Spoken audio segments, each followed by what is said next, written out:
Hi there, welcome to Kneppy Invest. Let's have a look at some five companies that performed the best between the period 2013 and 2023. In this particular video, we're going to be focusing on small cap companies. So companies with a market cap below $1 billion. I've already released two videos in this particular series focusing on small companies. The first video was in regards to honorable mentions, also looking at some of the worst performing companies in that 10-year period. And then my previous video was looking at those companies that came in between 30 and 26. In this video, we're focusing on companies that came in between 25th and 21st. Now, you might think these companies probably didn't have a good return. And that's the other thing I should mention is when I talk about best performed, I am talking about returns. I'm not talking about financial performance. However, over a 10-year period, there is going to be a relationship between shareholder returns and financial performance of the company. And if you do look at the returns that these five companies gave their shareholders over the past 10 years per year, most shareholders would not be disappointed. And we are talking about annual returns of between about 18 and 20%. And that's the sort of returns I am looking for in my portfolio. So obviously, companies that were in the top 20 had greater than 20% return for their shareholders. So look out for those videos within the next few months. Now, before we move and have a look at these five companies, what are some of the rules I have in place to choose these 30 companies, including those honorable mentions? Now, this is focusing on small cap companies. And to define small cap companies, I just went with a market cap below $1 billion as of May 31st, 2023. Now, there is one company in this particular list whose market cap was sort of fluctuating to being above $1 billion and below $1 billion. And that company's market cap right now, I think, is just above $1 billion. Now, I excluded all companies that were not making any revenue. So I just wanted to focus on real companies, or I should say companies with a real business generating revenue, companies that are selling something, not story stocks, not companies that have a promise or a potential. Because a lot of times the reason share price of those companies can move up a fair bit is just based off hype. And I wanted to look at companies whose share price had increased and gave their shareholders a good return over the previous 10 years because of financial performance, not because of a story. Also excluded mining companies that might be a little bit controversial, but I just wanted to exclude those companies that were more cyclical, and mining companies are 100% cyclical. Just look at what's happening with lithium right now. And lithium companies, in fact, I believe as I'm recording this video on the 22nd of December, Core Lithium had a CXO had or released a strategic review, and they even mentioned, I believe, in their strategic review, the possibility of shutting down their mine just because lithium prices have fallen 80% in the past year. And again, probably the most important point here is I'm looking at total returns. So total returns include share price movement going up over the past 10 years, plus dividends. You always have to include dividends. And probably the most important point here is just because these companies performed really well over the past 10 years is not a predictor for future performance. So even though these companies might have had a return or given their shareholders return between 18 and 20%, doesn't mean over the next 5 or 10 years they'll give their shareholders another return of between 18 and 20%. In fact, some of these companies might perform better than that. They might give their shareholders a return of 30, 40, or even possibly 50%. Or some of these companies might actually go backwards and give their shareholders a negative return.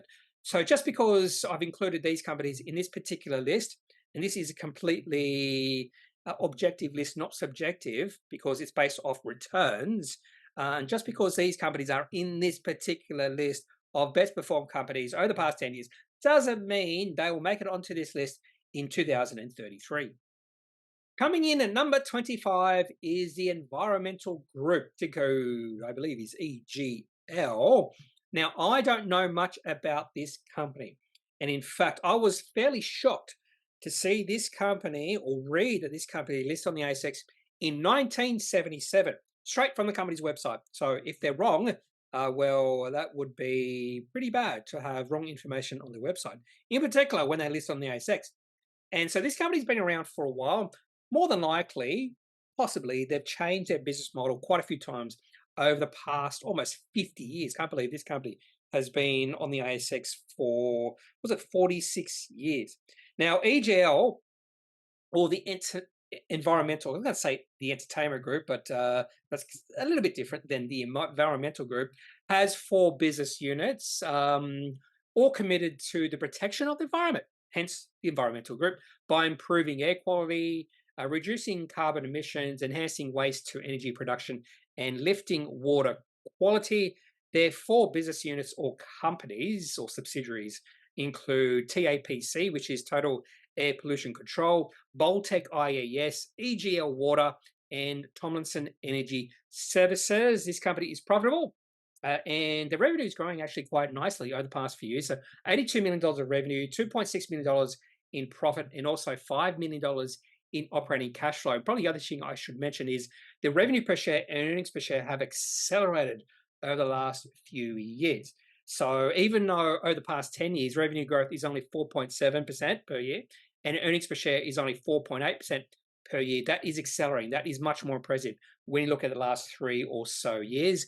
Dividend growth, not applicable here because this company either doesn't have dividends right now or hasn't been issuing dividends to shareholders over the past 10 years. Gross margins, 22.5%. I would prefer that to be a little bit higher, and that could be an attractive thing if they can increase their gross margins from here. And return on equity only 8.5. Now, this is a snapshot in history. It's not looking at a 5 or 10-year period. So a lot of times when I'm looking at return on equity and return on invested capital, I'm looking at a 5 to 10-year period. So return on equity 8.5, and I would prefer that to be above 10. But I give it a pass here because possibly in the past it has been above 10.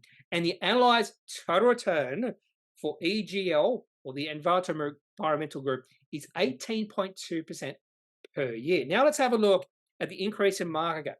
So 10 years ago, in 2013, this company had a market cap of $2 million. So I'm not sure what was happening with this company between 1977 and 2013. So over a 36-year period, this company did nothing.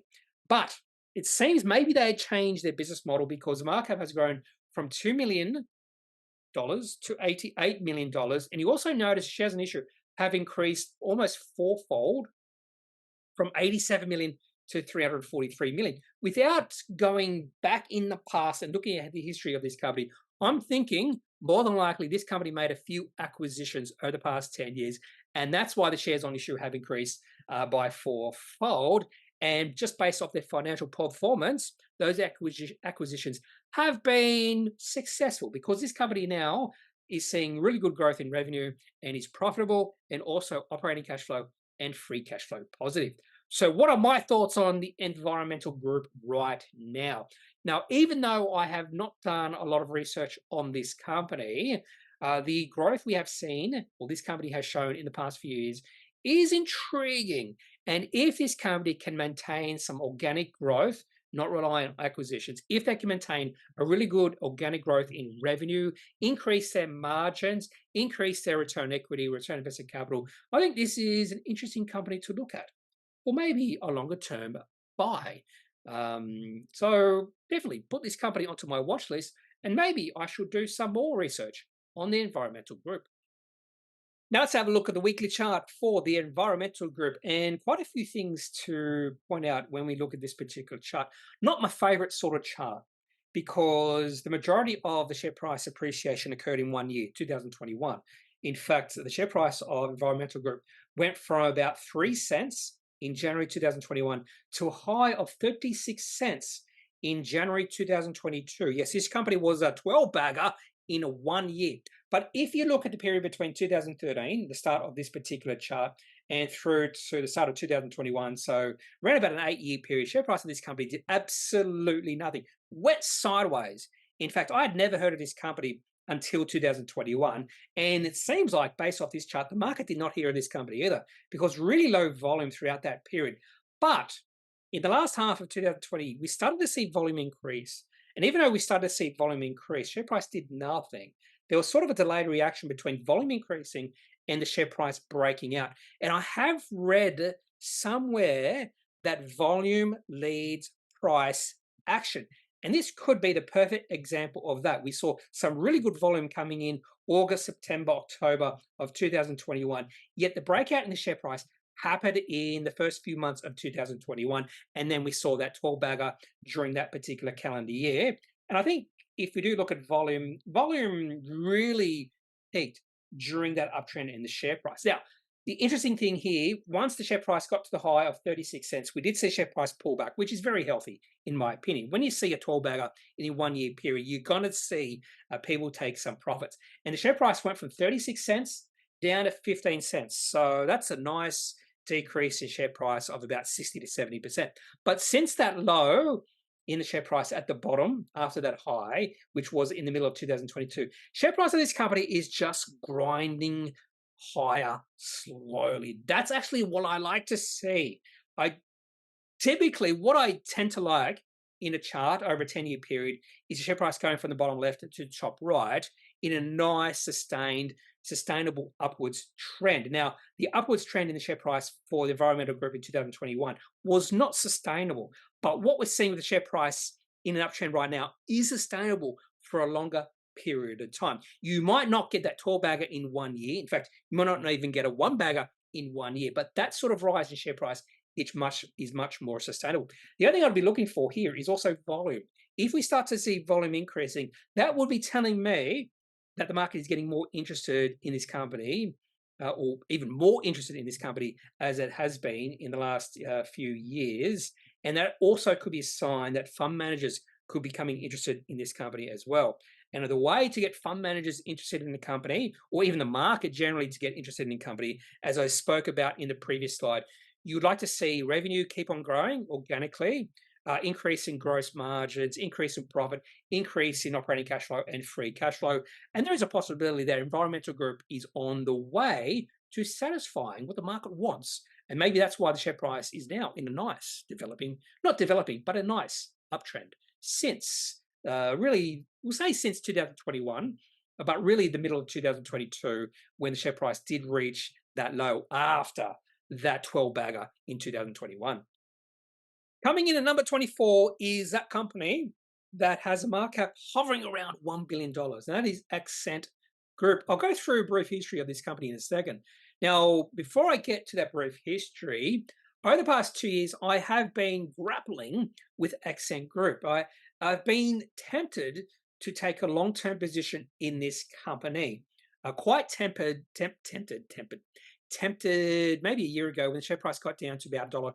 And I think this company could be argued is a high quality company on the ASX. Definitely one of the higher quality retail companies on the ASX, just based off the growth in this company and some of the financial metrics and quality metrics this company has proven to the market over the past 5 years. Now, before we have a look at the financial performance of Accent Group, just a brief history. Now, there was a company on the ASX called RCG. In fact, before that, it was called Rube Central something.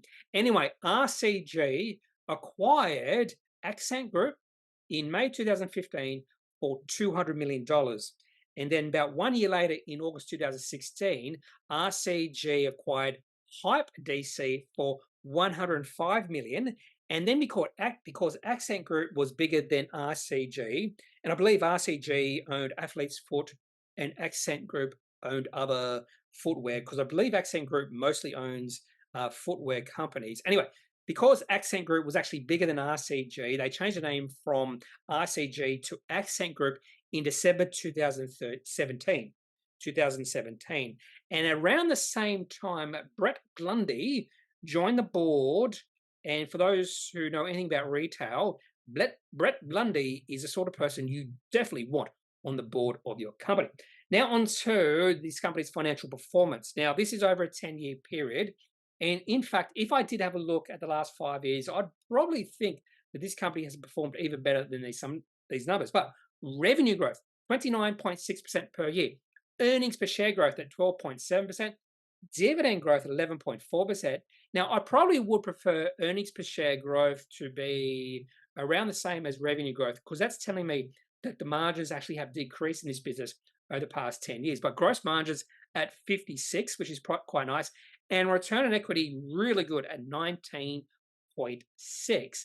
And when I did have a look at the history of this company in terms of return on equity, return on invested capital, particularly over the last 5 years, it's consistently pretty high. Annualized total return at 18.8% per year. So this company has definitely provided their shareholders with really good returns over the past 10 years, particularly over the past 5 to 7 years. And the market cap of this company has risen from $125 million to $1 billion. However, because of these acquisitions of Accent Group and Hype DC, the shares on issue have more than doubled from 244 million to 580 million. Now, an increase in shares on issue is not necessarily a bad thing, particularly if a company has made some really astute acquisitions. And I have seen this time and time again, particularly in small cap companies. I believe acquisitions can work for smaller cap companies, and research shows more than likely it won't work for bigger companies. So I don't have a problem when smaller companies acquire, particularly if they're successful as well. That's probably a silly way to say it. Particularly if they're quality acquisitions. But I think there is a greater chance that smaller companies' acquisitions can work in the longer run. And Accent Group is actually proof of that over the past 5 or so years. In fact, over the last 7 years, when they made that acquisition of Accent Group in May 2015. In fact, that's 8 years ago now. Now to the chart for Accent Group, and this is the weekly chart. And unfortunately, when I went to TradingView, Accent Group's chart only goes back to 2017 when they changed their name. For some reason, I don't know why, so I'm using ComSec charting tool here. A few things to notice when you look at Accent Group's chart. Even though this is sort of chart I do like to see, where the share price goes from the bottom left to the top right, it's definitely not a straight line, but you see a little bit of volatility here. So there are periods of time when this company is beloved by the market and when it's sort of hated by the market. And when there is maximum hate in this company, that's the time to think about buying this quality retail company on the ASX. And we have seen 3 times in the past 10 years when the share price falls below the 100-week moving average. Back in 2017, 2020, and then most recently in the middle of 2022, when the share price of this company got down to $1.10. And I was thinking hard about taking a position in this company back then. I sort of wish I did, because the share price has not quite doubled in price since then, but is moving up. The other thing I like to look at is volume. And you'll notice the first 2 times when the share price moved below the 100-week moving average, there was a spike in volume. First time was in 2007. You can definitely see this spike. And typically, when you see a spike in volume in a downtrend, that's a good sign the downtrend is possibly coming to an end. Now, I'm going to sort of discard the COVID-19 financial panic, but when you do see the bottom reach in 2022, you don't see accompanying increase in volume. So that's probably one of the reasons, I can't quite remember, that possibly was one of the reasons why in the end I did not take a position in this company, because we didn't see a spike in volume, unlike what we saw in 2017. But nice looking chart. And right now, when you do compare the share price to the moving averages, it's sort of around the area where you might say this company is fair valued. Coming in at number 23 is a company I actually do own in my own portfolio, my small cap portfolio, and that is XRF Scientific. This company actually listed on the ASX back in October 2006 as XRF Scientific, and there was a period of time when this company really did do anything.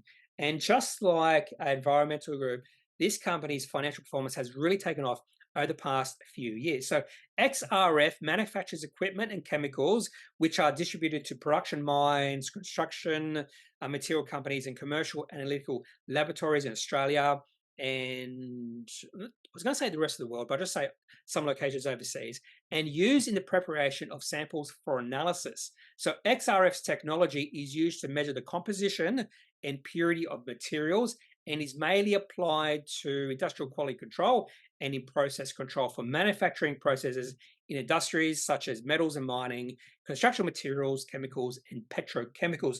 So you might be able to argue that this company is or possibly cyclical. So that's probably the one thing I'd be worried about when it comes to XRF Scientific. But this company has really kicked its financial performance out of the park over the past 3 years. I'll talk about that in a second. So even though revenue growth for XRF Scientific has been 8.3% over the past 10 years and earnings per share 10.7% over the past 10 years, which that's pretty good. We have seen accelerated growth in their revenue and earnings over the past 3 to 5 years. In fact, over the past 3 years, revenue per share has grown at 23% per year. Earnings per share over the past 5 years has grown at 46.4% over the past 5 years. And you'll be able to see a market increase in the market over the past 5 years. I'll talk about that in a second. Dividend growth 2.8% per year. Now, I'm not interested in dividends for this company. It's just an added benefit of holding XRF Scientific. Gross margins, nice at 41.5. I think there is a possibility that could grow over the next 5 to 10 years. Return equity, really nice, 16.8. Can't complain about that. And analyzed total return at 19.2% per year. And most of that return has been the last 3 to 5 years. You'll be able to see that when we look at the chart. So the market cap of this company has grown from $42 million in 2013 to $165 million as we speak. No, as I speak anyway. And shares on issue have not grown much, from 130 million to 138 million.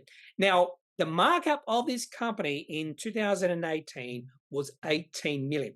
So if this was, this video series was just looking at the last 5 years, XRF Scientific might be significantly higher than 23rd, because the markup of this company has gone from 18 million to 165 million in the last 5 years. So almost a 10-bagger over that period of time.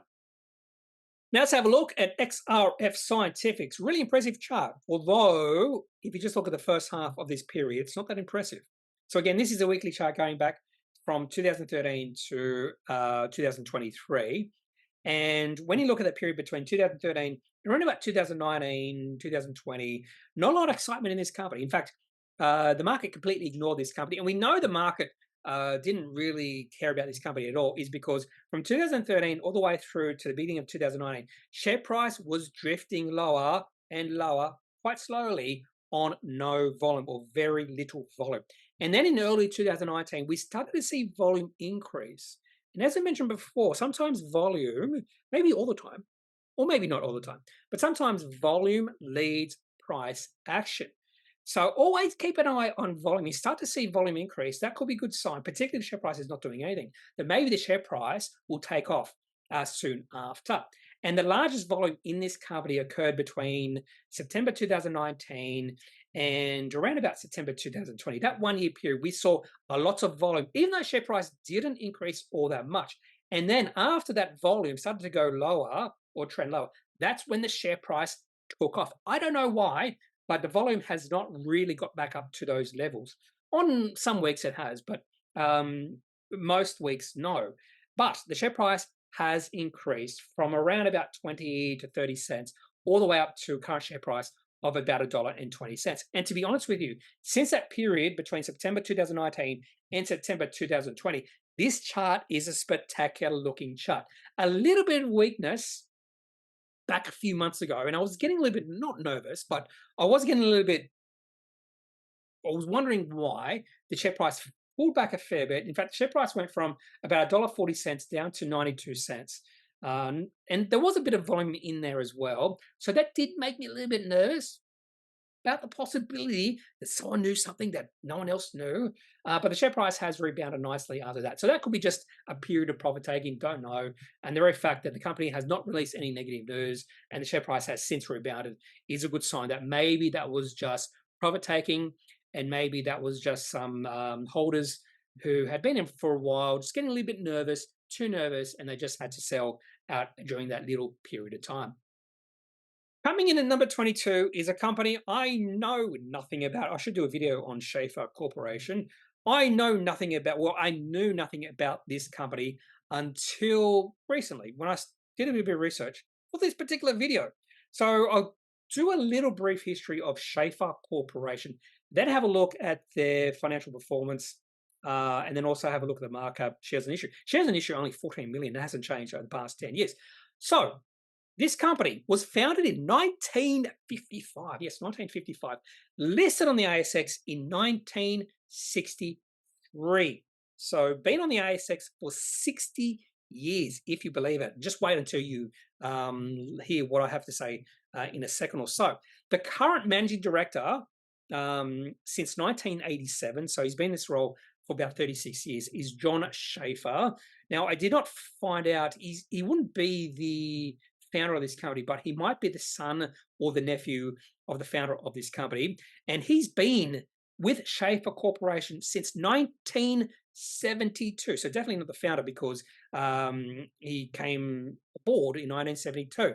Now, Schaefer Corporation is a diversified industrial and investment company with core operating divisions in manufacturing, particularly automotive leather and building materials, and investments. They have property investments. They've also invested in a few ASX companies. If you want to have a look at the companies they've invested in, have a look at their annual report.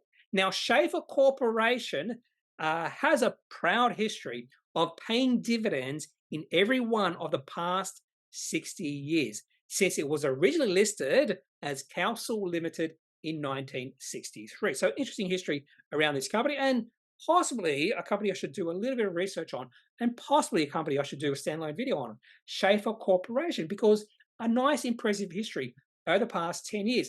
The markup of this company has gone from 60 million to 245 million. Shares in issue have not increased at all, so no capital raisings over the past 10 years. Now, revenue growth only 1.6% per year. No, who knows? Maybe there's reasons behind that. But earnings per share growth at 21.5% and dividend growth at 19%. So when you do see a disparity between revenue growth and earnings per share growth, that's a sign that possibly margins have really improved over the past 10 years. Gross margins at 20.2. Return on equity, I'd like that to be a little bit higher than 6.5. And annualized total returns at 19.8% per year. You would never be disappointed with a return of 19.8% per year. So Schaefer Corporation shareholders probably happy with this company right now.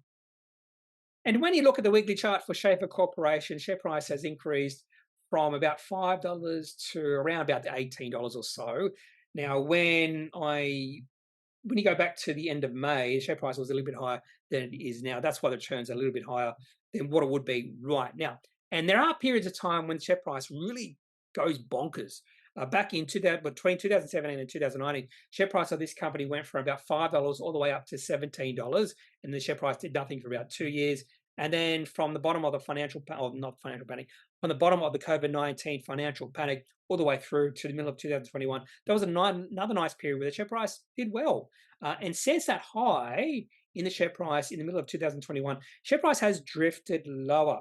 Now, the other thing I like to look at, as you probably know, is volume. And to be honest with you, nothing to be really excited about when you look at volume. Maybe you could actually argue volume has decreased over the past few years, which is interesting. So I had heard of this company, but I did no research on this company.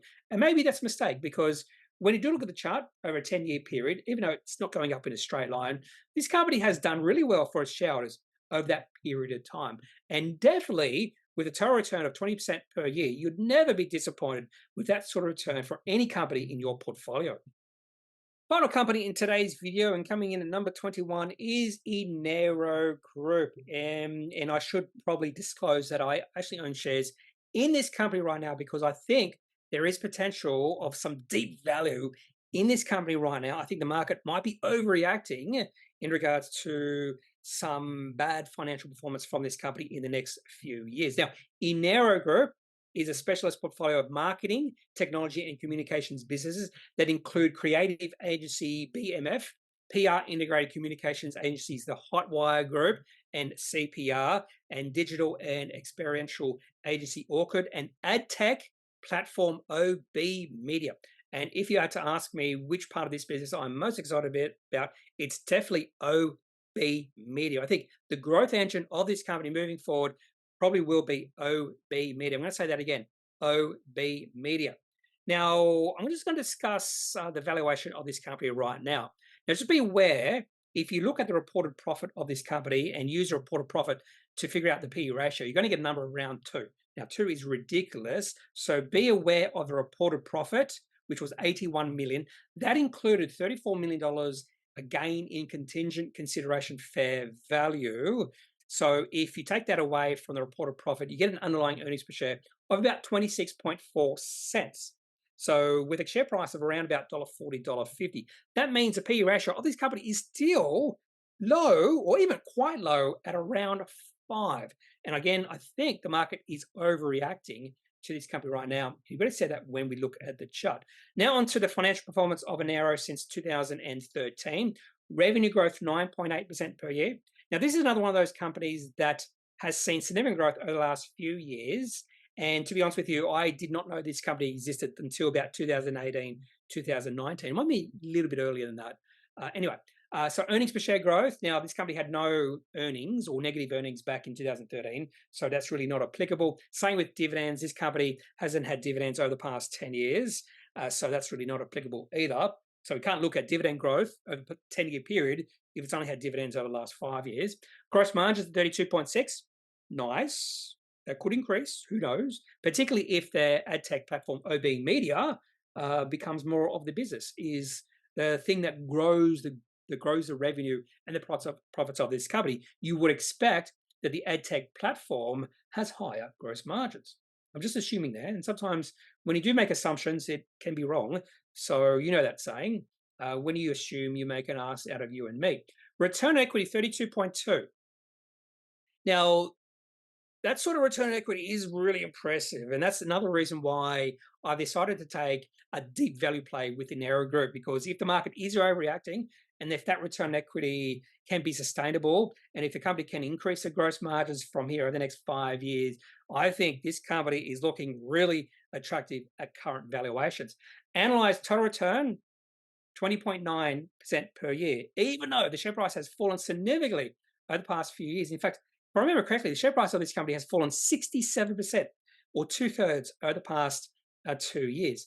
So the market cap of this company at one point in time, a few years ago, was significantly higher than 135 million. In fact, I think the market cap of this company could have been in the $300 to $400 million range. So even though the share price and the valuation of this company has fallen significantly, still the market cap of Enero Group has increased from 29 million to $135 million.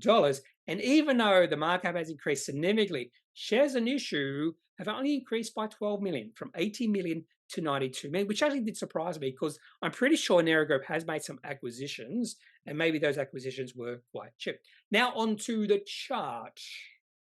When you do have a look at Enero Group's weekly chart, it does look quite orderly from the start of the period 2013 all the way through to the top of the share price at the start of 2022. Beautiful looking chart. However, that means you have to exclude the last 2 years when the share price has fallen 67%. In fact, the share price has fallen from about $4.20 to a current share price at around $1.40. Now, in my opinion, more than likely the bottom has been reached. Now, I can understand why the share price has fallen 67% in the last 2 years, because the market is concerned about a weakening economy affecting this company's revenue and financial performance, profit, operating cash flow, free cash flow, which is understandable. But there is potential that the market is overreacting, and this could be the bottom, because potentially if the market sees some deep value, just like I see some deep value in this company, that could support the share price where it is right now.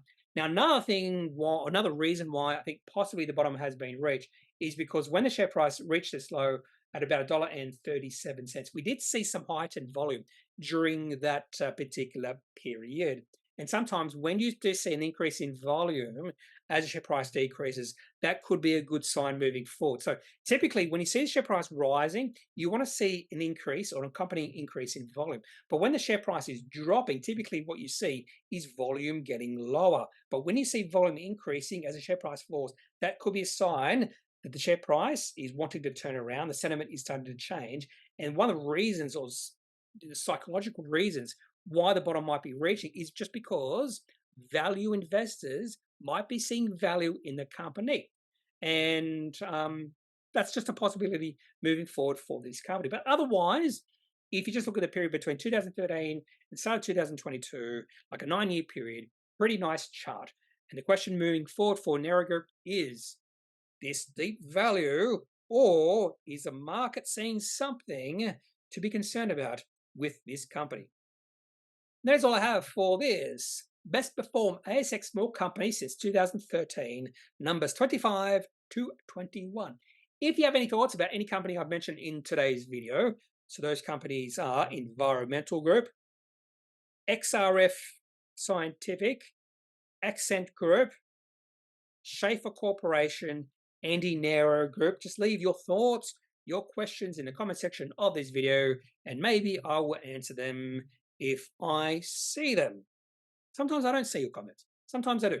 Anyway, last thing I should mention is I'm not a financial advisor. If you do need financial advice, make sure you seek out someone who's qualified and can speak to your own financial needs. That's it for the video. Have a good day. Bye.